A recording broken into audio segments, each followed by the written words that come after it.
So now I'd like to invite the three speakers of the coming panel presentation session.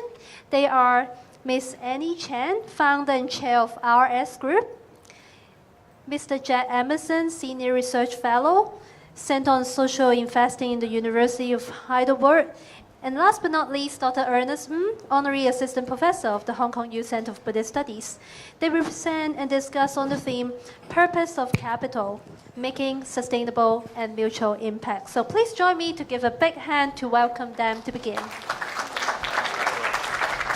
And we're going to do a different format, and so you all over there are going to miss all that Ernest is like doing and stuff because he's hidden behind the podium, and Annie is very petite, so you won't see her either. I'm very large, so you won't have any problem seeing me. I'd encourage you to move over so you can really participate. We're going to start with Ernest kind of leading this off, but we're also going to go into much more of an interactive style and format. So we want you to be a part of that and not be off on the side where you can't see or participate. Yeah, and we will definitely leave enough time for questions. So if you have any questions, please kind of go with the flow. And then I think at the kind of final part of the sessions, we will have an open floor for Q&A. So as Jed mentioned, we're going to have a few kind of different elements of today's discussions. I think first of all, I will have a chat with Jed on some of his recent work. I would say both are actually like very influential practitioner, but Jed has a particular philosophical perspectives on impact investing, and whereas Annie, like over the last, I would say, decade, have spent a lot of time reflecting and also practicing and doing the actual kind of impact investing work and driving a lot of changes in the community. You would refer to the bios in the brochure, but I would definitely want to highlight Annie has been, for the last decade or so, spending a lot of effort and time on social entrepreneurship, supporting and also engaging in a lot of the impact movement in Hong Kong. She is an important stakeholder within the RS Group, a non-profit platform, and which also later on and more recently initiate a sustainable finance initiative. So we'll talk a lot more about that later on. And Jed from the States, although here we use an academic title, Senior Research Fellow, but he has many hats. From being a strategic advisor to family offices and wealth management firms to his work, working with Annie also on the impact investing community. He is a very prolific author. You have written from the first book on impact investing to 6 another on impact investing and social entrepreneurship. And then most recently, we're going to start this conversation, his brand new book on, I need to jiggle with all the different things I have, on the purpose of capital. I can clear my conflict because this book is available online for free.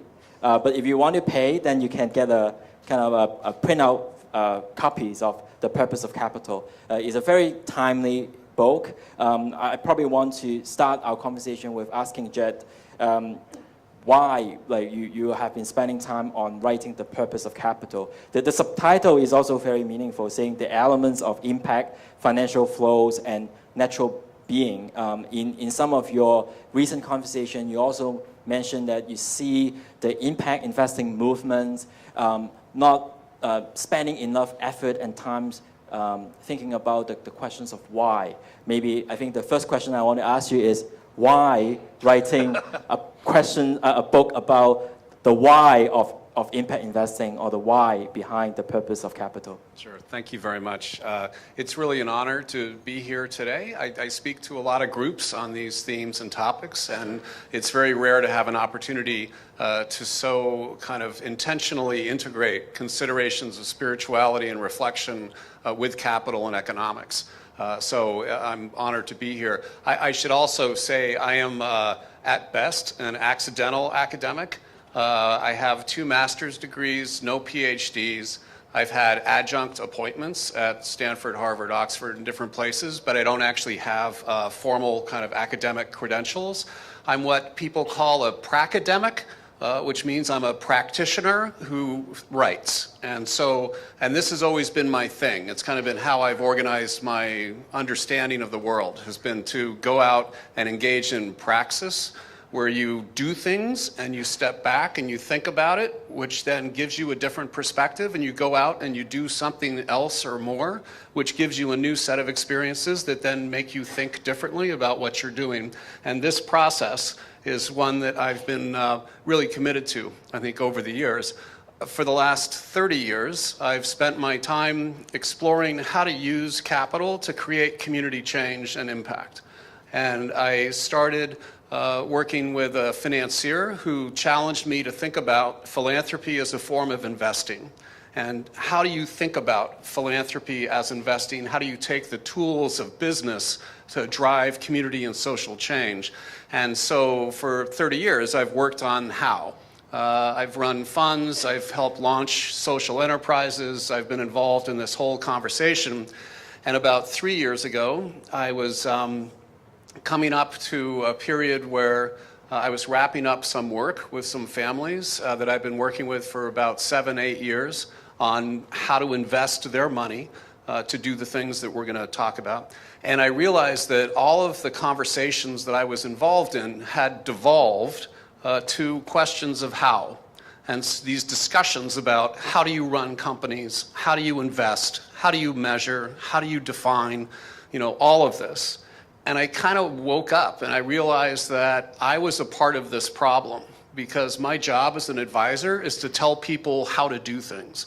And the problem with that is that it doesn't create a space for real exploration, because the problem that we have in, I think, this conversation, broadly speaking, is that, and certainly when we talk about impact investing, everybody leads with their solution and with their answer. So every fund manager has a strategy that's going to solve climate change, or it's going to advance an answer to poverty, or it is the solution for something, and all they need is more money. And if you give us more money, we will go change the world. And what I realized as I stepped back and was reflecting on all this, and in part in reflecting with Annie as well, was that the problem was that the reason people didn't know how to execute was that they had forgotten the first question, which is, why are we executing? How do we understand the nature and purpose of capital? And in the absence of sitting with the questions more deeply, we lose sight of how we are called to be in this space, or we lose sight of how to be present in the face of poverty, in the face of climate change, in the face of some of the wealthiest societies that our planet has ever seen, and some of the greatest inequality and destruction of the planet that we've ever witnessed. And if we don't shift our conversation, we're gonna miss out on an opportunity to be effective. And so what I wanted to do in the book was to basically step back from having written these books and talked about how to do impact investing, to really think about, how did we even get here? How do we come to this place where we could think of economics in the absence of considering social and environmental factors? What was the evolution of Western financial capitalism that is built on dualism and breaking apart, as opposed to a holistic mindset and approach? And so what I wanted to do was understand that. And so I started, and the reason I say I'm an accidental academic is that a normal academic would do this process in a much more logical, linear way. And instead I did what I think of as an open architecture inquiry. I would take a book on the history of finance and I would read it, and then I would look at the footnotes, and if there were people or theories or concepts that I wasn't aware of, I would go read the source. And then that would refer to other things that I hadn't heard about, and I would go read that. So instead of looking at economics, I looked at history, economics, philosophy, religion, and sciences, which brings you back to religion. And so it was a very interesting kind of period. I took 2.5 years and I stopped talking, and I just tried to listen to humanity by reading history and understanding more about how we got here. So that's why I did the book. And I should say the free copies are at purposeofcapital.org. If you go to Amazon, you have to pay $1. So go to purposeofcapital.org and you can get your free ebook. So please. I'm jumping a little bit. Of course, I have to confess, I haven't finished reading this book, but thanks for your Cliff Notes. I have a good sense of the content. Can I jump a little bit, like ask Annie, does it come to you, the transition between the know-how, like this morning, Professor also mentioned the kind of transitions between know-how and know-why. I think from your perspective, does it come to you that you also have this process of from getting to know how to do the impact investing to reflecting about like why or the motivation behind it? Yes, in a way. I think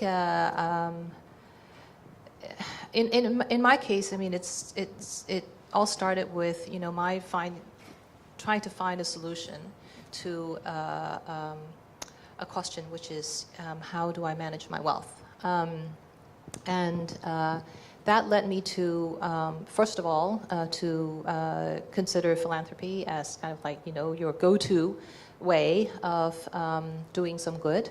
That led me to this notion. Back then it was kind of new in Hong Kong on social entrepreneurship and then impact investing, and I was so intrigued that I started digging into exactly like what is this and how do you do it, and was totally fascinated that there's a whole bunch of stuff. It's been going on for quite a bit longer elsewhere. And in the process, though, I did come across Jed's earlier work on blended value. And even though it was very difficult reading, I did plow through the thing. And I think this notion of blended value, which I'm sure Jed can put it much better than I can, but it helped me see how investing into a company, you are actually connecting your resources to what the company does, and not only what the company does in terms of like, okay, selling a product or providing a service, and then creating some profits in that process, but that there are a lot of consequences that flow from the company doing what it does, whether it's good or bad, and that comes back to kind of like my money as an investor into that company. So I think it was realizing that there's a connection between how I choose to deploy my capital and through the medium of whether it's a fund or the actual company, generating a spectrum of consequences, financial, non-financial, good, bad, the whole shebang, that made investing, which until then I had absolutely no interest in. I had no interest in making money. I wouldn't know how to make money. But then I realized that that there actually is a connection between the capital owner and what happens, and that intrigued me, and that's how I got started. Thank you. How important is that reflections? Like you mentioned the reflections on know-how to know why, and Annie also talk about like the connections between the capital owner and the company or the things that we engage in. In some of the conversations you mentioned that you actually disappointed or frustrated by how much that after decades we are still talking about the know-how, like how we do impact investing, so social entrepreneurship. Why are you disappointed? Like why important is so the question is so important? Because when we talk about global capital markets, the way they work is they create conforming product that they can pump out through their pipeline of investments. And when BlackRock introduces a sustainable ETF, it has a certain way that investment product has to look in order for it to get out all over BlackRock's platforms around the world. When we talk about impact investing, when we talk about social and environmental and spiritual value, those can become commoditized in the same way that earlier there was discussion about the commodification of mindfulness and selling mindfulness as a danger. And the reason that it's a danger is that if you take something and put it into something that already exists, you have to fit what that structure looks like. And in the case of financial products, it means that we will have to take mindfulness, intentionality, impact, and push it into a form that traditional global capitalism can process. And the fact is, we are called not to create more investment products for traditional financial capitalism. We are called to destroy traditional financial capitalism and emerge a new form of capitalism, if that's how we want to think of the future of economics. And so this is why it's so important that we fundamentally understand the purpose of capital, because if we don't, we will confuse a tool with task. We will think because there's been an increase in the number of investment products and offerings for investors that are branded impact or sustainable or ETF, that somehow that's good and that we got there because there's more product. And we become disengaged from the purpose of our capital, which is not to simply make more capital, but we can get into that. But I think this is part of the challenge, is that we have to step back and really think about what do we want not only our wealth to do, but our lives, and the purpose of meaning of being present in the world in the face of injustice, in the face of climate change, in the face of abuse, in the face of gender abuse. These are the things that we should be focused on, because money is just a tool. And if we're not clear on what we're using the tools for, we will simply continue to do more of the same. And we see this now in the United States with the current administration removing regulation on finances, removing regulation on environment, and simply putting the pedal to the metal, as we say, and driving right off a cliff of traditional capitalism that will destroy all of us. You make some very interesting distinctions between the tools, the task, and purpose, like particularly in the book. I think probably want to get some feedback from Annie and you as well. Like, how are they different? Like, how are the financial or the financial instrument, the tools, or the task, or the purpose are different? Annie, do you want to reflect? I mean, maybe like what does it mean to you? Like what does tools, like the financial Sure. tools, means to you? Well, so I mean, the comments earlier today have been around GDP and how do we think about GDP. We could think about traditional metrics that we use to understand financial performance. We could talk about the entire concept of profit and whether there actually is such a thing as profit. We could talk about shareholder return and the fact that traditional market-based financial capitalism has something called shareholder primacy. So the only thing that matters is getting the shareholder more money and as much money as possible for the risk and return that they can lay claim to. But in another sense, if you shift your understanding of profit and wealth to be more inclusive and more community and more spiritual, I cannot be wealthy if you are poor. And so the issue of justice actually becomes very important.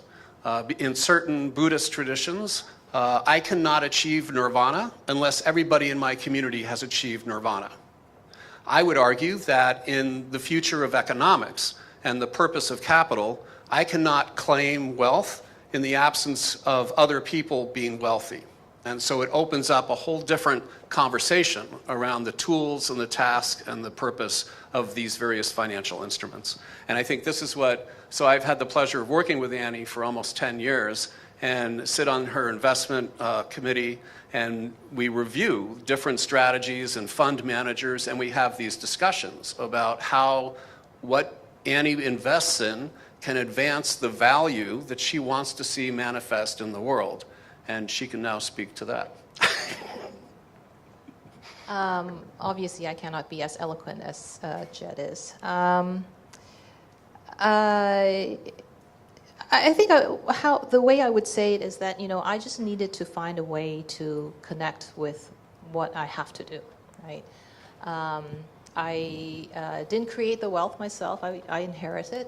I feel a responsibility to steward it and manage it to the best of my ability. But having seen, how really the market economy has created a lot of the problems that we're now kind of reaping, whether in terms of the environment or social inequality and all kinds of issues, I had to question the way that we understand investing. I remember when I first started, exploring this whole notion of investing sustainably, I was told by any number of investment professionals that, you're limiting your investable universe to like 10%. You're going to, lose all diversity, and you're going to lose money, basically. And I guess I was kind of naive back then, but I also felt that, I have two children, and I was going through a period of really strong dissonance in terms of being part of this market economy in the way that we live, in the way that we consume, but knowing that that's going to lead to an awful place in the future for my kids. And I think that just led me to the inevitable conclusion, which is that if I didn't want to be part of this, or at least if I want to be to minimize some of the negative consequences that flow from how I deploy my capital, I do have a choice. And I don't need to maximize profits. And the way that we decided to kind of look at the entire portfolio is not to generate the maximum financial return, but to say, how much do we need? What are our needs? So the needs would be, my taking care of my family, supporting my team, being able to pay my advisors, and generating, some form of return that allows us to do some philanthropy, right? So taking that all into account, we say, this is kind of our target return, rather than saying, this is what the market can bring us. And we work very intentionally towards, how do you kind of devise a strategy that allows you to do that in today's world, but do it in a way that has some integrity to the values that we say we have. It wasn't easy at the beginning because there were, particularly being in Hong Kong, I think the products weren't there. Trying to get advice on how to do that was very, very challenging. Otherwise, I wouldn't have had to kind of bring Jed in, all the way from the U.S. But I've learned a lot during the process, and I couldn't influence a whole lot of people, but I can start with myself. So that's what we do. You make reference to value, and also, of course, when from a financial standpoint, we talk about returns. Jed had a very finite definition of value without S and value with S, right? And when it comes to value with S, probably not the right way to put it, but you have coined another term, blended values. Can you, I think both of you from your perspectives, share with us what do you think in terms of the trade-off, if any, between value and values, and also the very notions of blended value or total portfolio that you talk about? Sure. So I spent the 90s running a fund where we were investing in for-profit companies that were owned by nonprofit organizations in order to employ formerly homeless people. And we used investment capital that came from one individual who said, I just want to see at the end of a certain period of time economically sustainable business enterprises. And so that's how I got into social entrepreneurship in the 90s. Out of that process, we created a framework to understand the social value of our economic impact. And so we would basically,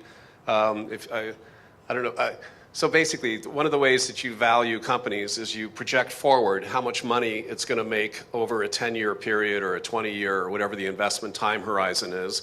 You take a discounted interest rate and apply that to that and bring it back to time zero to understand the baseline value of the enterprise, and then as an investor, how much money you would make over time. And so what we did is we took that framework and we monetized the economic value of our social impacts. And so we said each one of our employees represents a cost to the public sector. And so, we're going to create cost savings for the public sector, and so we can track that and use that as a proxy for social value. And so I started talking about social return on investment in the 90s and began getting calls from the people who were investing in the Patagonias and the Body Shops and the Ben & Jerry's saying, okay, I know you're using philanthropic capital, but how are you tracking your social performance, right? And I began having these conversations with these mission-driven investors who wanted financial return with environmental and social impact. And I was having a similar set of conversations with philanthropists who were investing in commercial enterprises in order to create sustainable economic organizations to advance social impact. And was talking with entrepreneurs all over the place. And I suddenly realized that over that decade, I had become agnostic about the delivery vehicle. So I didn't care if I was talking to a nonprofit or a for-profit or a cooperative or a hybrid. And I had kind of moved to this place where I'd stopped thinking about grants versus investing and had started simply thinking about all of it as capital. It was just money. And so how do you think about the different types of capital and connect the types of capital with the type of organization that you wanted? And I had, in this process, had gone back to school to get my MBA because I was a social worker before this. I was working with homeless kids in San Francisco. And I realized I was learning all about the value proposition of business, right? And how do you present a value proposition to investors? And you have to do that for customers. What's your value proposition? And I suddenly realized that the value that these people were all trying to create was blended. It was not either or. It was not a question of trying to make an investment or make a grant, work for a nonprofit or a for-profit, make money or give it away. It was these were people who were grappling with the dysfunctional nature of financial capitalism, which asks you to embrace dualism and to say, in fact, that the world is two as opposed to one. And personally, I felt as a social worker that people are whole. We want to live our lives on an integrated, kind of fulfilled basis. And especially when you talk with millennials today, the idea that you would spend your life trying to make money and be very wealthy to then go do something you care about is ridiculous, right? They just don't think that way. And this group of business people and investors that I had stumbled on, in essence, were pursuing blended value. They wanted both and, they didn't want either or. And so that's how I started framing this and then saying, okay, from an investment perspective, if it's all money, then how do you think about philanthropic capital, near market and market rate capital? And this is how I ended up working with families, because families have got a lot of issues, but they're fundamentally whole. They don't think of themselves as their investment vehicle. They don't think of themselves as a foundation, a set of mutual funds, a set of venture capital investments. They think of themselves as trying to do all that in order to go somewhere else. And so my interest in working with families is that you could actually have a conversation with an individual and say, when you're about to die and you look back, what is it that you want to see as the living legacy of your having been here? And then, how do we create strategies and invest in people and organizations that will help you create and manifest what you want to see in the world? And so that's how we started talking about total portfolio management, because you want to use all of your assets to achieve all the goals that you want to see in your life. And the problem with traditional financial capitalism is that it separates the wealth holder from that process. And it asks you to believe that if you invest in something that is antithetical to your values, it doesn't matter, right? because it's only about how much money you can make because you're going to go do something else, right? But the problem is something else could happen right now. The earlier speakers spoke about 3,000 animals dying every second. You speak about the challenge that we face today in terms of climate change and how that affects politics and water and survivability and forces people to move across countries in order to escape death. And we talk about mortality and the fact that we're all here now, but my father died in September. My wife's mother died in February. A good friend of mine was blown up in a car bombing in Kabul. Another friend of mine was murdered in Nairobi in February. Death is very, very close. And so the question is not how much money, but the question is how are we called to be in the presence of the realities of what life is? And that's what our money should be advancing, is a deeper connection and exploration of those questions. And that's what matters. And I think like right now, the total blended value definitely makes sense to you. But I would kind of wondering, back then when you first hear the kind of the concept or the pitch from Jet, and then there are also so many different kind of tools, right? There are a lot of kind of double bottom line, triple bottom line, ESG indicated, and so on and so forth. How, from your perspective, like when you talk about value and values, like how all these different pitch means to you back then, and of course, like maybe your perspective now as well. Okay, so it was probably a good thing that I was never a professional finance person or investor, right? I mean, I assume people invest to make money, and they still do, but it wasn't, and even now, it's not just the first thing that occurs to me, like, you know, when you invest, you know, how much are you getting in return? So that's one piece of it. So, you know, I think to your question about, you know, trade-offs, you know, it's not the first thing that, it's not the most important thing to me. It is to a lot of people I know who work in the field of finance, who are professional investment managers. The second thing is, well, I met Jed early on. So while I was still kind of like trying to understand, you know, what sustainable investing is, back then I think that the preferred term was socially responsible investing, and what impact investing was. Here he was, you know, I came across the blended value notion, and then he was talking about praxis, he was talking about, you know, all of those things. And so I was leapfrogging in a way, or forced to leapfrog, rather than kind of like slowly kind of doing it step by step. I was like, boom. It was just I knew where we were headed. The only question was, how do you execute in order to come to this total portfolio state? And the third part of it is, I mentioned earlier that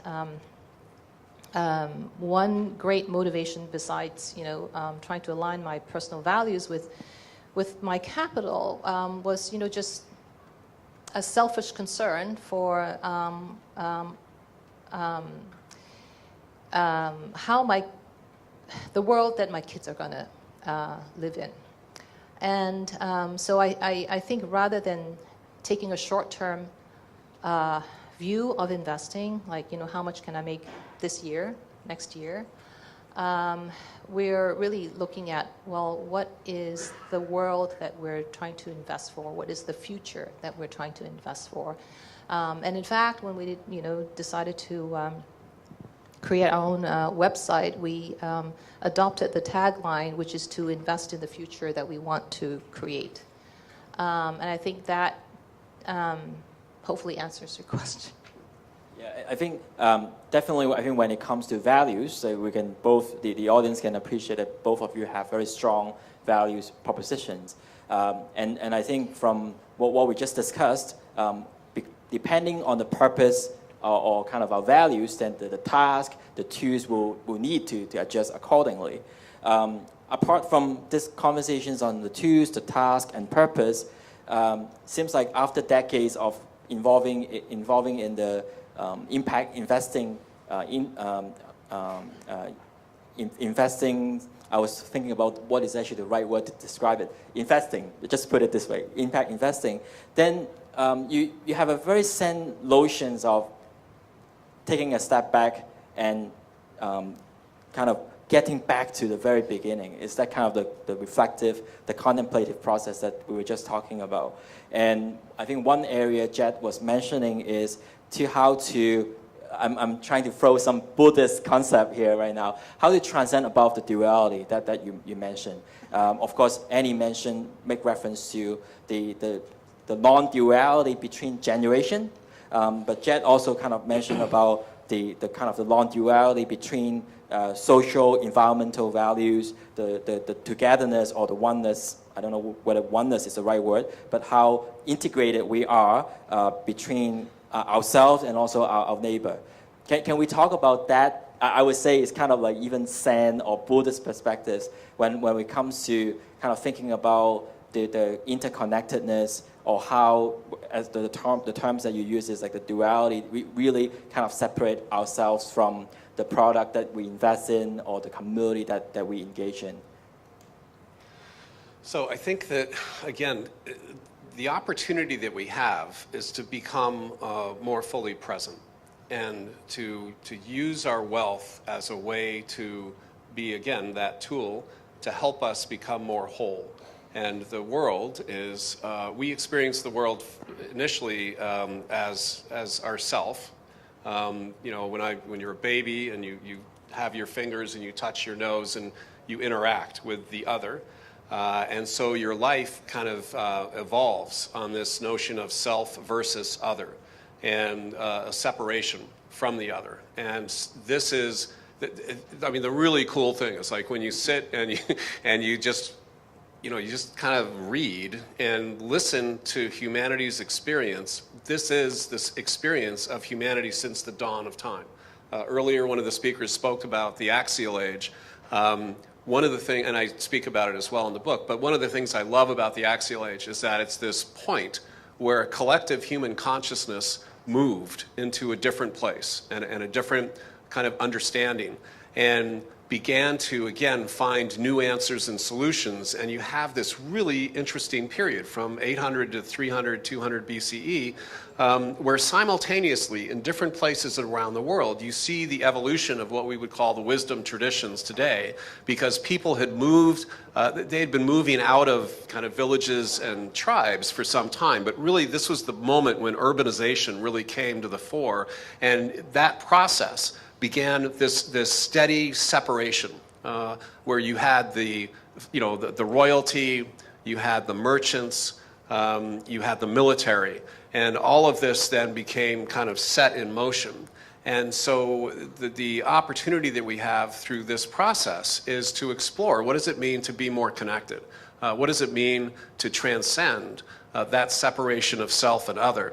And the reason this is important is that if you believe in trade-offs, then I always have to win and you always have to lose, because it's your benefit comes at my expense. And what I think we're trying to say is that if you shift your understanding of self and other, and you include other as part of your understanding of self, then there's no trade-off.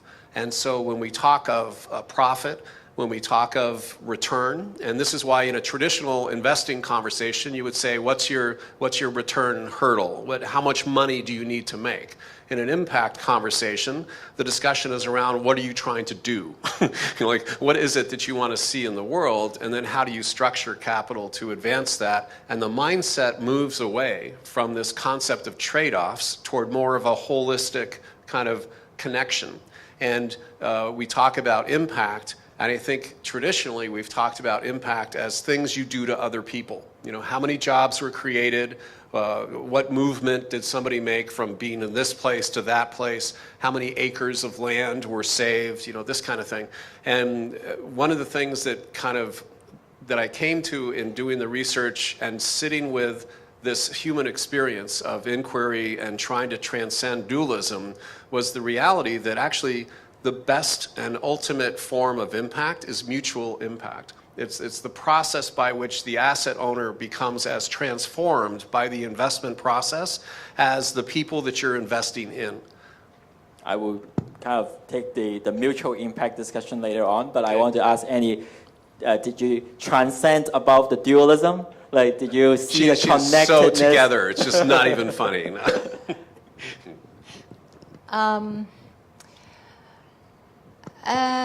So, like I said, I was completely brainwashed by Jed early on. Although I keep insisting that he shouldn't use the term blended value, because the way that I understood it and the way that it made sense to me was to think of it as creating a whole set of consequences, right? It's not, investing in a company or investing in a fund doesn't simply create, the financial value. His term would be, there's blended value, meaning, there's all sorts of things that can be created. To understand that, I think in my own mind in terms of like creating a whole set of consequences.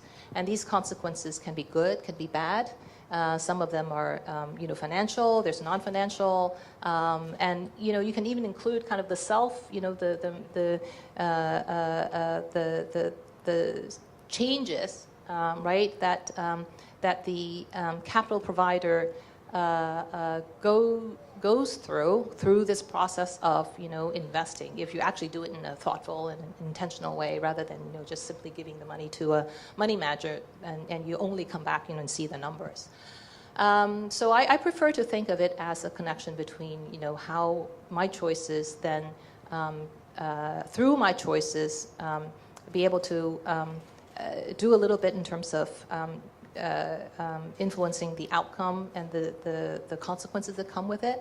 And again, my logic, I thought it's a very rational thing, right? If I'm worried about the world and there are all these problems, then why wouldn't I want to then choose, the better corporate actors, the better businesses, the Patagonias and, what have you, to invest in rather than, the bad ones, So to me, that's just a very logical thing. And then, obviously, if you are interested in, addressing particular issues, and that's where kind of the impact notion comes in, which is where you're intentionally looking to create some set of consequences, and not simply managing for the unintended consequences. But I think thinking in terms of consequences just helped me kind of get that better. Yeah. Well, and I think the ultimate consequence in some ways is this notion of suffering. And because to my mind, suffering is exacerbated by the separation of self from other. And so the question becomes, how do you, in the process of managing wealth and capital, re-engage in a more meaningful way? How are you called to be present in that process? And I think part of the thing that's interesting is that we think about impact investing, socially responsible investing, all of these things as being new and somehow different from capitalism. But in fact, this has always been the conversation in capitalism. The problem is that the conversation, the mic, is owned by the mainstream financiers who simply want to extract as much money as possible and don't want to have these conversations. The very first company that was created was the Dutch East India Company in Amsterdam in 1604. And it was the first company that we understand in modern terms because they sold shares in order to distribute risk among a larger group of asset owners, investors. And they financed what they needed to fund the expedition. The expedition went out. And when they got to the area of the Dutch East Indies, they discovered that the Spanish and the Portuguese and the British had already taken all the good trading spots. And so what did they do? They engaged in war, and they basically attacked these other trading posts, and they took all of the stuff and they put it in their boats and they went back to Holland, and it was a very successful expedition, right? And when they returned and they started saying, very profitable, look at how much money we made, we stole all this stuff, we attacked these people, we killed all these people to make all this money, isn't this great? And you had, right at that moment, two different Mennonites, one of whom said, both of whom said, this is antithetical to who we are and to our values and our beliefs. And one of them sold his shares to protest the practices of the company. And another one started a campaign against the board of governors that was managing the company. And that campaign took like 10 years. And so right at the very beginning of capitalism, we have this tension between, purpose and profit. And what is this really about? And you see this evolution over time. And I could go on and talk about the history of this other stuff through the 50s and 60s and all that, but I'll spare you that today. Yeah, I was, when you both are kind of giving us comments, I was reflecting, some of you may wonder why we invited two impact investors and experts to this Buddhist Values Conference. Of course, I think now you know both of them have very strong value propositions, but also you can start to do a bingo in terms of the Buddhist terms reference that they have. So I think some of the beauty that we see in this conference is some of the values are actually very universal. We can coin it or say this is a Buddhist values, but some of the values are quite universal. You mentioned dualism or the duality, the separations from one another, and just now you talk about suffering, and also Annie talk about just now consequence. I think the Buddhist mind I have will say karmic fruits, right? What are the kind of the karmic fruits that will do from the actions that we engage in? I think going back to our earlier conversation, I was wondering, as part of these reflections, Annie, is this the reason why you kind of progress from doing the impact investing internally to the launch of an initiative, sustainable finance initiatives? Because I think I think for those who are not very familiar with SFI, of course I will let Annie share more with you, with every one of you. But this initiative, I would say, is also one of the pioneering initiatives, definitely in Hong Kong, to build a community of sustainable finance and investing and impact investing in Hong Kong. Is this part of kind of the reflective process that you think, okay, now we know the know-how and we think about the know-why, then we need to kind of take it forward, the second phase of the initiative may be? Yes, and I think maybe another reason is just that I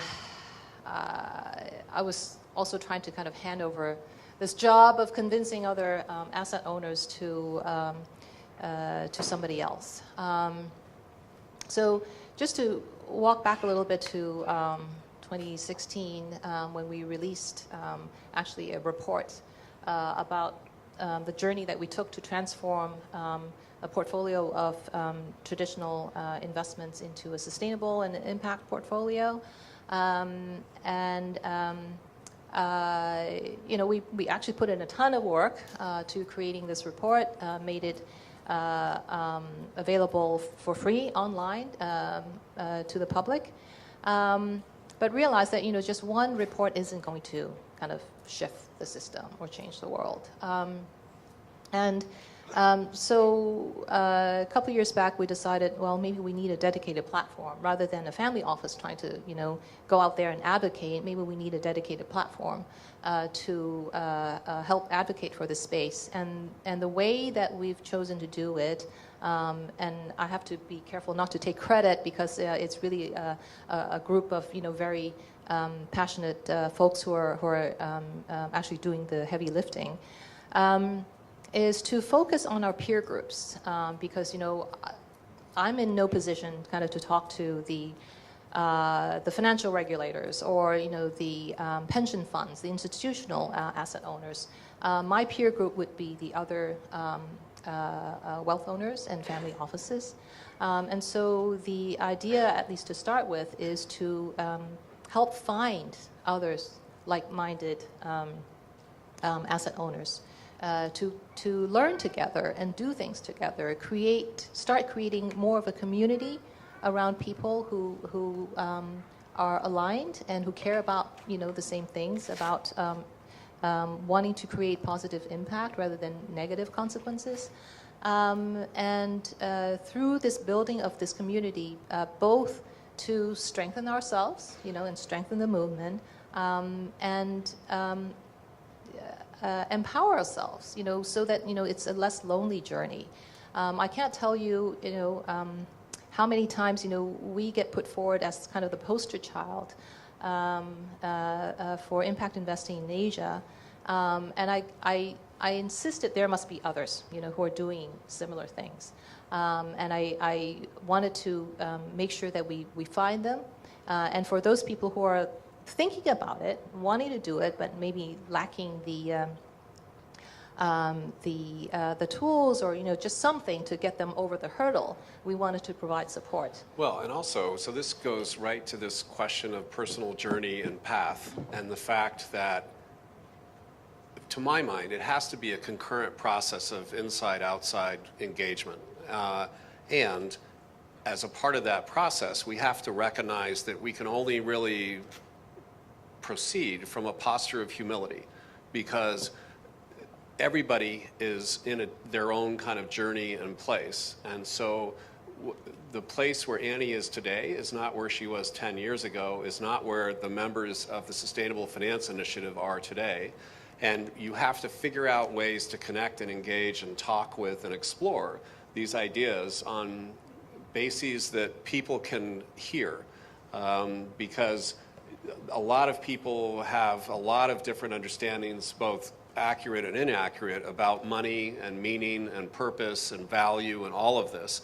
And if I come and try to convince you to go this route, right, I will probably lose that argument, because as soon as I go, right, and I think this is where it goes to the contemplative kind of idea, because if we stop from being in positions and being oppositional and simply sit and contemplate the questions and explore where we are, my bet is that the right answer will emerge from in between that dialogue, instead of my trying to convince you that my mindset and perspective and practices are right, and then you having to respond to that in this oppositional way. And so it goes to the Taoist saying, open mouth, first mistake. And I love that saying, because it speaks to this question of how do we engage each other, but it also reflects this idea that as soon as I speak and say a word, it has a connotation in your mind, and you hear something that may or may not be what I'm actually talking about. And so it's best if we don't say anything, and we simply sit and be still with the reality that's coming out of the experience of our being together. And so in promoting the book, it came out in October, I've not given any talks individually. All of the conversations I have had about the ideas in the book have been in this type of dialogue and conversation, because there's a problem, with all respect, there's a problem with white men standing and lecturing. And I don't believe that the solutions for the future rest with white men talking to each other, especially when we're talking about global capitalism and climate change and gender justice and all of these other issues. We have a place to play. We can be a part of the conversation, but we need to create a space for new realities and new understandings of value and purpose and meaning to come and be created. Because the thinking that got us here cannot be the thinking that will solve for the solutions that are to come. And those solutions, to my mind, are female and brown and black and yellow, and not necessarily white, Western, culturally oriented and grounded. And that's a really hard thing. I'm 60. I've worked really hard in my career and my ideas and my thinking. I have really good ideas, and it's really frustrating to have to make myself shut up and be in this posture of listening. And that's why the reading process for me was so liberating, because the more I read, the more I realized that I didn't have to say anything, because all of this has been explored for centuries and centuries and centuries. And it's really, it's so powerful to be relieved of having to have the answer. It is so empowering to sit with wisdom that can only come through reading and reflection and contemplation. So I think that's where I think Chuck calls me, I'm more of a Buddhist than I think, because I think that being still and listening to humanity and to that energy, that force. The collaborations, like the openness, seems to make a lot of sense to us now, but I don't know how many financial professionals are here. I used to be one. Like, we are usually talking about edge, we want to be secretive. What's my alpha? Yeah, where's my alpha? Like, I want to be secretive about my weapon of financial returns, right? So I think the question I want to ask is, like that you have the know-how now, like you know how to get it, like in terms of doing the right impact investing. Like, is it counterintuitive to a lot of the financial profession that oh, I'm going to share this recipe and my secret weapon with you so that all of you can make an impact? Like, is it a kind of a different philosophy how the capitalistic or the financial market economy is working? How do you feel about that? I thought the whole point is to get more people to do it. So I think that was really the motivation for sharing our journey and our experiences, and frankly, some of the mistakes that we made. I wouldn't say that it was easy, right? But it's also not rocket science. I think a lot of people who look at our report and say, oh, it must have taken a lot of effort, and it's so difficult to do, I don't have a team, and et cetera, et cetera. But as I think the previous professor was up there was saying, there are many ways that we can all take the first step. If you have the capital, then that's one place you can start. But as individuals, you can also choose how you consume, how you live. As a parent, you can choose how to raise your child. So I think there are multiple ways of doing it, but I do feel, and this was why I asked the question earlier, which was this urgency, the sense of urgency, and as much as I appreciate the ideas of how do you integrate Buddhist values into economics. I'm just worried about us not acting quickly enough to change things. I think when I started, I was thinking, in a few years we're going to reach tipping point and things will really start to change massively. I'm still waiting, although there's certainly more happening now in terms of even more mainstream investment managers starting to offer sustainable investing or impact investing products. Yes, I know you start worrying about greenwashing, etc. But this then kind of brings us back to the need for the people who are actually deploying deploying the capital and the owners of the capital having the responsibility to do it in the thoughtful way, rather than devolving all of the decisions to the money managers. Take responsibility. If you're concerned about the world that you're going to live in or your children are going to live in, then that simply is just the only responsible thing to do. So now in 2019, I think definitely in developed countries, in the States, in Europe, impact investing, sustainability become more mainstream, become more well-known. And in Hong Kong or in this part of Asia, with your effort, that has also become more well-known. Like I attended some of the sustainability conference, you see more and more people coming in. At least like now we have these kind of sustainability conference. I'm kind of curious, like you kind of see through the process. Initially, people are saying no, like they're the naysayer. It's like, I don't believe in impact investing. It's not making money. You're going to lose all your money. Now we say, oh, like we love impact investing. It's great. We should do it. We're going to issue more products. We have ETFs. We have a whole set of tools for you to choose. How do you think about, I think we mentioned part of kind of the secularization process or instrumentalization process. How do you think about this trend in reflections of like the journey that you have been engaging in? So this is going to sound a little weird, but I am irrelevant to the trend. And again, when you read history and you sit with the weight of the human experience, and you recognize that you're called to be present and to act and to do what you're called to do, but no more. And that place is how you can look at all of this, because there's a place for the pension fund asset manager, there's a place for the academic looking at research in a certain way through a certain lens. There's a place for pracademics who go out and do stuff and write about it and tell the academics that their analysis makes no sense in terms of reality. There is a place for students to learn how to really make money so they can use that skill set to subvert capitalism.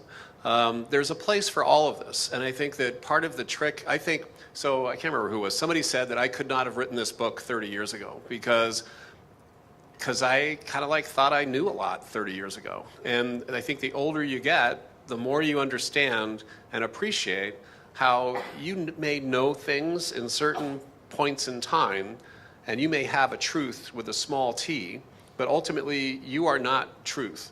Ultimately, it's a kaleidoscope that all comes together and is awareness and fulfillment and actualization and nirvana, which goes back to the point of we all have to come together, but that doesn't mean we all have to walk together. And so we can be at different points and places in our journey as a community at the same time that I can be out there calling bullshit on things that I see in the market, and other people can now, push back and challenge me for things. And, there's another level of reflection and inquiry like we saw today in this community conversation where we had different perspectives about which Buddhist principles are most relevant, how do we think about this? And I think that, again, it's this process of being engaged with your suffering as a process of becoming what it is that you're called to be, at the same time that you recognize that this is yours to own. It is not something that you can blame other people for, even though poverty and environmental degradation are systemic issues that have got to be addressed at a governmental level. But if the governmental actors are not themselves woke, if they're not conscious, if they're not aware that they move through their own processes of personal transformation and growth, then they need to be held accountable in a different way as well. So it's this kind of both and kind of function of kind of personal inquiry and exploration and discovery together with the common kind of community piece. And again, this is why I am fairly pessimistic about the long-term prospects for any of this, because if you look at history, our record is really bad, right? Look at what now in the US, we have a president who basically is winning because he makes people scared. We don't have leaders that are challenging us to grow and to embrace, to celebrate the struggle, right? And that's really important, because if the struggle becomes an excuse for me to vilify the other, then we go down. And the trick is we have to, on the one hand, personally go deeper, but we have to, as a community, go higher. And it's that combination that will unleash our ability to move forward and engage in a meaningful way. And there are moments in human history where we've broken through for periods. And there are moments where we have gone to Holocausts and to Hiroshima and a whole host of practices. And personally, I think this is where Annie and I we're not good drinking buddies, because we both can get pretty depressed. But now, having said that, I worked in the sanctuary movement in the US in the 80s, where we were facilitating moving Nicaraguan and Salvadoran refugees into the United States for sanctuary.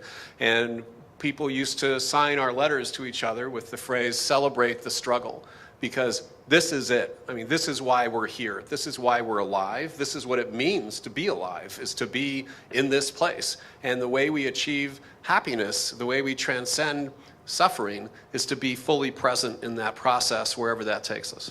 Annie, you have any remarks, and then we'll open it to the floor.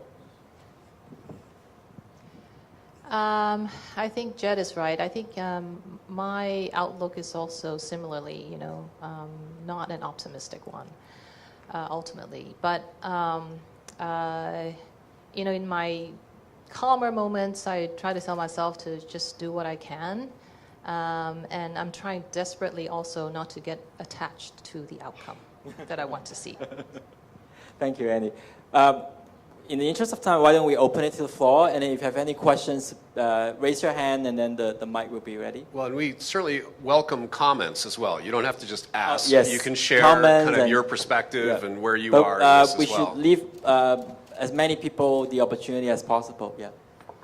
Oh, I thought I'd try to bring this back to a mindfulness or Buddhist kind of thing, because being a fellow American, I'm not pleased with what's going on in our country right now. And though it's quite a struggle sometimes living in mainland China, on the other hand, I don't have to be faced daily with what's going on where we come from. But I want to bring up, what I want to talk about is it's what seems to be, certainly what's gripping our country, and I think a lot of the world is fear.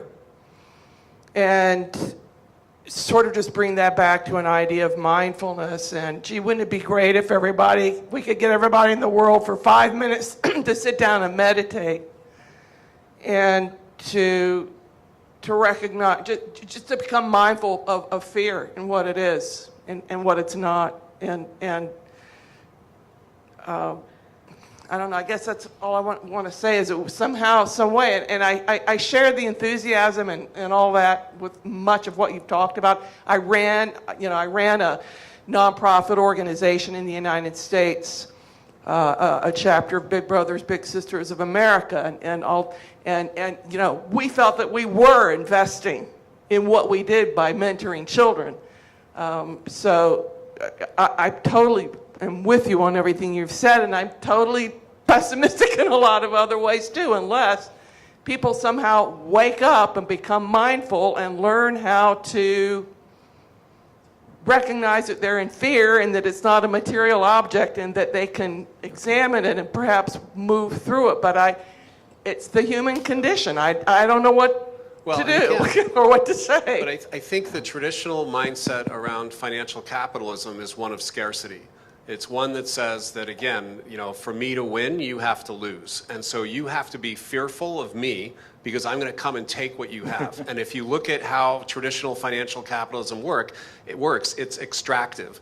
It looks at people and planet as inputs to a process that move through, and this is the whole surplus labor conversation, it's the whole commons conversation, all of that, as things to be exploited in order for me to gain, as opposed to managed in order for us to be more whole. And so we need to, again, move to this mindset of abundance that I think, that we have enough. That this is that conversation. Do you want to comment on that? No, anything to add? Maybe thanks for your feedback. So we'll just keep the ball rolling. Yeah. I can strongly resonate with what you say, and I think one of the problems I see is that a lot of what we're doing is fear-based. And even if we want to do good things, it's again fear-based. And I think there's a lot of guilt and shame also with, we are destroying the planet, and the best we can hope for is that we reduce the harm to the world, that we do a little bit less harm. And I think that this fear-driven trying to do things better can maybe create more fear and more suffering.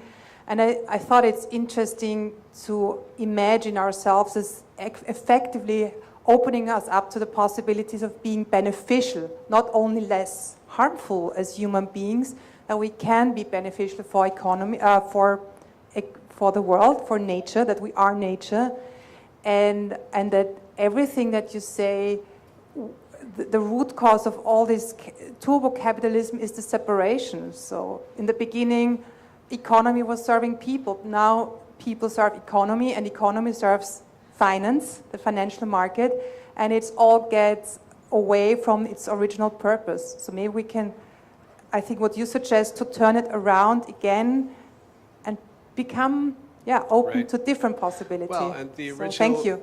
As I understand it, the original Greek for economy is, caring for the household, providing for, our family, and not, making me wealthier. And so right at the start, you had this frame that understood value as being inclusive of the other. And I think being more connected and being more liberated in the process that when you don't have to worry about yourself so much, you can be free. You can be free to act. And I think for me, this is the process of reflection and contemplative presence, is when you sit there and you go into that space, it's a place of transcendence of self beyond whatever, to this other place. And it gives you this ability to act and to speak and to be grounded. And I think that the trick for the impact investing conversation, and I think Annie reflects some part of that process, is you often start by saying, I want to screen things out of the portfolio that are bad. So, I'm going to do SRI, so I'm going to get rid of bad companies and stuff. And then you start thinking, well, but they're probably good companies. So how do I invest in, good companies? So you move into that direction. And then you start saying, well, if there's bad companies and good companies, can I just use all of my money to be intentional and be present in the creation of positive kind of witness, in a Christian term, of what it means to be in a market and to function with the values of the founder of Patagonia, Yvon Chouinard. What does it mean to start a business enterprise in the ghetto in Yonkers that basically is hiring people that all of your competitors have already fired, right? Like, that's a real successful business enterprise in a traditional frame. And also, these are the most loyal, hardworking employees that you would ever have. So I think there are ways that we can rethink how we're called to be active in economics and in personal life. And I think it comes to this notion, this understanding of that each of us are in this process of becoming, and that's so powerful, because when you're there, and I think Annie started with more of a screen piece and then went to impact, and now we're having some pretty intense conversations about meaning, value, purpose, all that. So I don't know, if you can accelerate that process, or if simply you have to be comfortable with that process of becoming. And Claire wants to make a... I think Claire had an immediate response to... Can you pass? Sorry. Oh. Yeah. So, thank you. You all have given us a great panel. And I think it's wonderful for people who have wealth and assets to do what you're doing. But for a lot of us who don't have a lot of assets, I think we can also make an impact. But like, I work a lot on that divestment movement in California with our two really big pension funds. And I'm just shocked by the arrogance of the money managers. They're fighting us tooth and nail to not do any climate change risk analysis in their portfolio, even though we got a law passed last year in California that requires them to. And so everybody in this room can actually work on moving money out of the fossil fuel supply line, even though we may not have assets for impactful investment. And I have even a student team at Berkeley that has done a great analysis of the risk of holding fossil fuel investments. But just tell me, because, I really don't hang out with these money managers. Actually, thank goodness I don't hang out with them, but you all do. And so how do you deal with their arrogance when they say, we know everything, and they're paid way too much money given their performance in the pension funds? So how do you deal with their arrogance when they make really stupid statements about financial risk in holding fossil fuel? So can I take this one? So there was a period when I had a reputation as an advisor killer, because I would start working with families, and we would bring in their wealth managers and their advisors who were traditional kind of mainstream Wall Street kind of folks. And I was actually, and the family would say, we're interested in doing something that's more in alignment with our values and how we want to be. And I actually was in a meeting once where the wealth manager said, I can't be expected to manage your portfolio on the basis of protest signs. And it was stunning, because this is a guy who had run this family's money for over 30 years, right? And it was so deaf to what the asset owner was wanting to pursue. And I think this is part of the shift that we're seeing, is that this year, I think wealth in the United States that's managed on the basis of these operating practices has exceeded now $14 trillion. There's probably another 20 trillion in Europe that is being managed on this basis. And I can guarantee you that the people who are investing in those strategies are not doing it to lose money. And the trick is, I think the wealth managers are so used to being, again, to having the answer and to being the one to say what works. Where's my alpha? Where's my edge? Because that's how the compensation systems are set up, to whomever raised the compensation question. And until we begin to shift the compensation conversation, it's not going to change. And until it starts coming home to roost, until these people start losing money because they haven't thought about the effect of pandemics, the effect of water, the effect of drought, the effect of any number of things on their portfolios, right? I worked for a gentleman for a long time who didn't buy any of this and who was not interested in doing any of this. And his firm has recently launched a major billion-dollar fund to invest on this basis. More and more mainstream investors are recognizing that they will have to shift their thinking. What people, I think, see less, and this goes, I think, again, back to the process of the Buddhist kind of perspective, people are not connecting the dot between that conversation and that guy going home and having to say to his kids, I'm going to leave you a planet that basically is a cinder and has been burned to death, right? People need to bring this home in a very basic way. And people talk about hitting the wall, and I think that this is part of that process, is that we're seeing more and more, on the family side, you're seeing more and more families that are viewing this as a way to re-engage with second and third generation family members about the values that created the wealth to begin with. Because when you have wealth and it transfers over generations, you become a product, you become an object, you become, you have this much money, and so this is what the profile should be for you, right? And then the other thing I want to push back on is I actually think we all have, we have agency as economic actors. And if you give money to your school, to a church, to any kind of charitable group, you can create what's called a donor-advised fund, which is basically a small foundation that you have input and influence on. And more donor-advised funds are being managed through impact investing vehicles, so that the money isn't invested in the things you're trying to solve for your philanthropy. It's actually invested in a more holistic way. And in the US, you could open a donor-advised fund for like $5,000 or something. You don't have to have millions and millions of dollars. The choices that you make in terms of buying higher quality goods less frequently, to consume in a more aware and conscious way, to call out companies when they offer product that you think is destroying the planet or made at the expense of animals or made at the expense of children. These are all things we can all participate in, and there are tools. Carbon Tracker is a project that Annie and a number of other folks invested in that makes it possible for you to go online and pull up a company and see its carbon footprint and understand the role that carbon is playing in its business model. And there's more and more of these instruments that are out there for people to be able to access. And what did you do to the arrogant asset manager in the past? Well, no, just to be clear, that was not Annie that I was talking about.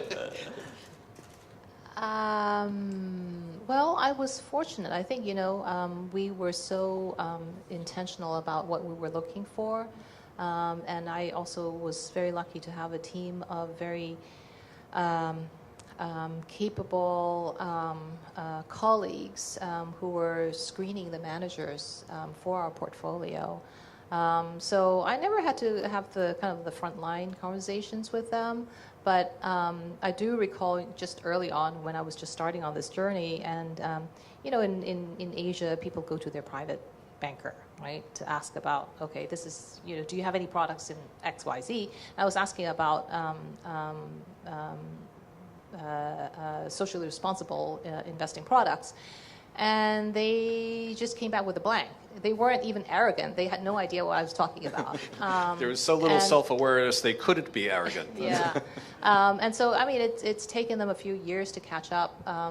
I think now you can actually got to start to find a few who they might not be able to offer you the immediate solution, but I think they're at least becoming a little bit more aware that actually people are asking for this. I think the two comments I want to have is I really appreciate the RS Group and the SFI. They have this statement saying, collectively we can change the marketplace to serve us. So it's actually the other way around, not we have the power, and also we have the ability to change the marketplace to serve us, and also to serve our better planet. In a way that Annie also mentioned in the past, that we together, we are the market.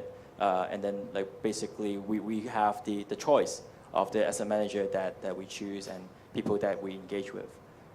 And also I think earlier in another sessions that I have with Jed, I think one of probably the Buddhist responses when we talk about right livelihood, that the asset manager should be kind of an integrative being, in a sense that when he pitched maybe the social responsibility, impact investing, he have to live the philosophy. He cannot be someone who kind of damaging the environment or totally irresponsible to society, but at the same time telling you how great ESG is. I think that integration of work and who we are make people kind of humble. I have a lot of, I'm a former asset manager myself, and I have a lot of people that I respect in the asset management side. I think to those who are successful, they are always very humble because they are trained and taught by the market, and they have great humility to actually think about what they don't know about the market more than what they know, and they become so arrogant and tell you about it. Yeah, I think we could have another maybe 5 minutes or so. Yeah. Okay, thank you for taking my question. I actually come from the asset management field. You are not arrogant, right? Well, the undesirable traditional camp, actually. And thank you for the comment from Professor Claire Brown. We know we are far away from being perfect in terms of both fiduciary duty and personal wholesomeness. That's why I am here to study.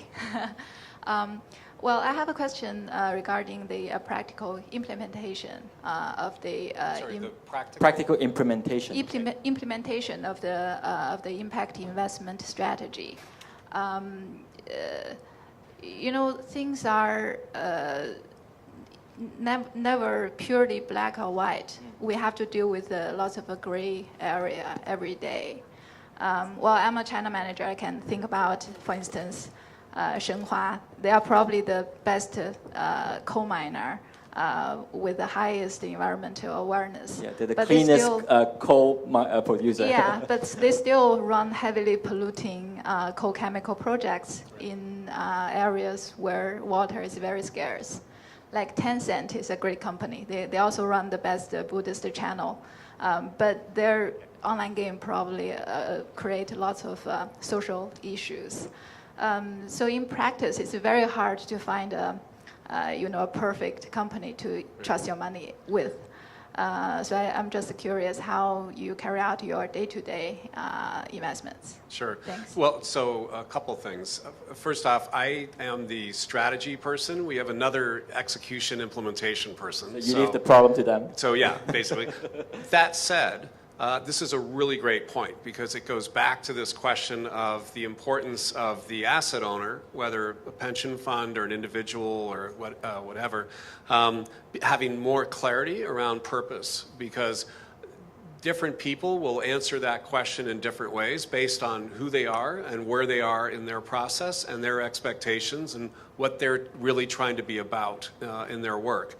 And so I could give you other examples where petroleum companies are some of the largest investors in alternative and renewable technology.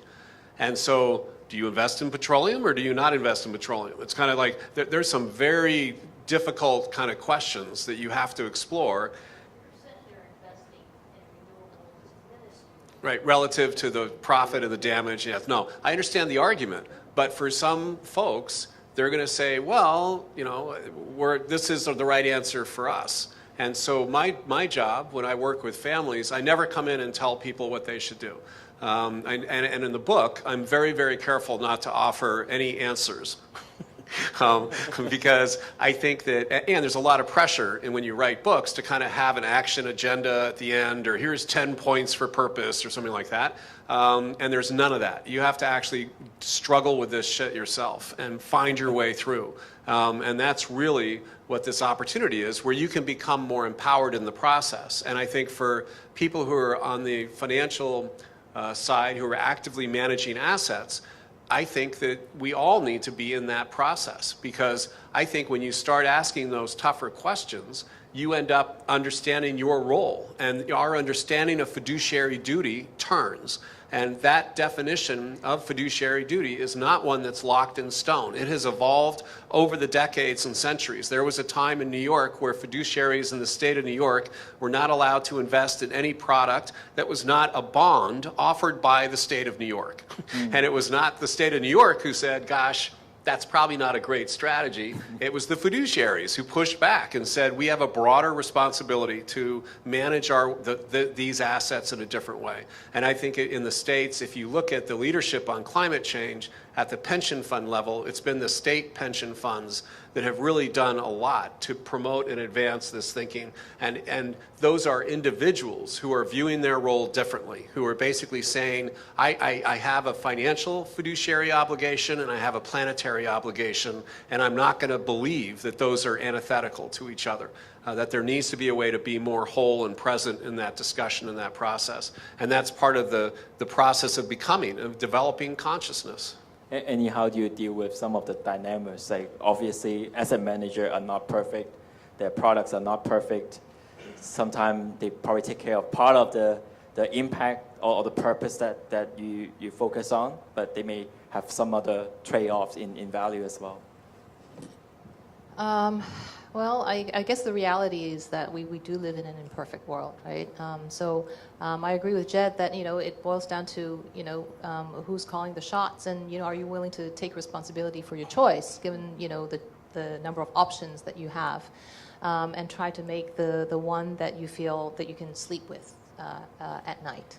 And hoping that, tomorrow there will be a better array of options for you, which is why, for us, it's just managing our portfolio just simply isn't enough, because again, because of this urgency to need to see change, that's why we put so much of our time and effort to talking to other people, including other asset owners and other stakeholders in the system, to try to push and advance and start getting people to start making the changes that we need to see.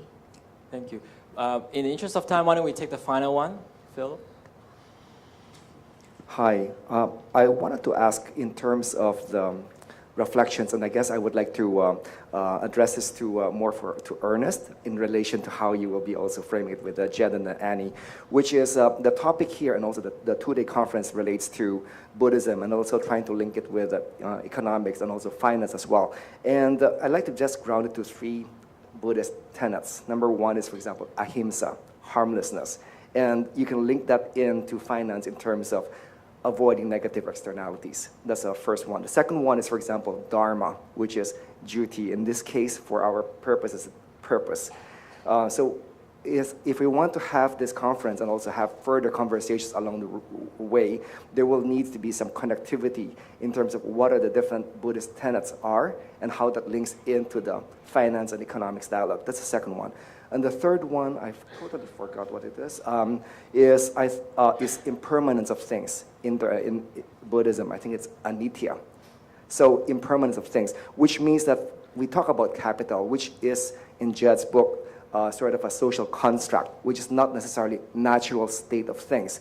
But in the Buddhist tenets, it's really the whole world, there's an impermanence and transientness. So maybe it's more of a reflection in terms of your comments, because you sit in both the Buddhist, you're studying Buddhism, at the same time, coming from a finance background, maybe you can shed your reflections. I would take one for the team. Exactly, yeah. Hopefully those are helpful. I was going to say you should bring it on home, because you get to wrap it all together. You can come to my presentation tomorrow, by the way. Tomorrow as well, yeah. Yeah, but I think Claire is going to talk about this tomorrow morning. So. But joke aside, I think probably we also have kind of a if you think about it from the perspective of negative screening, then I think we can all start from the 5 precepts. Like there are definitely certain kind of moral code or moral guide that the Buddhist, whatever school or talent or discipline that we talk about, I think some of the ideas or some of the philosophies are the same, like in terms of the 5 precepts. And then like if you want to expand even further, the Bodhisattva precepts that actually allow you to make decisions, like what is actually the right thing to do.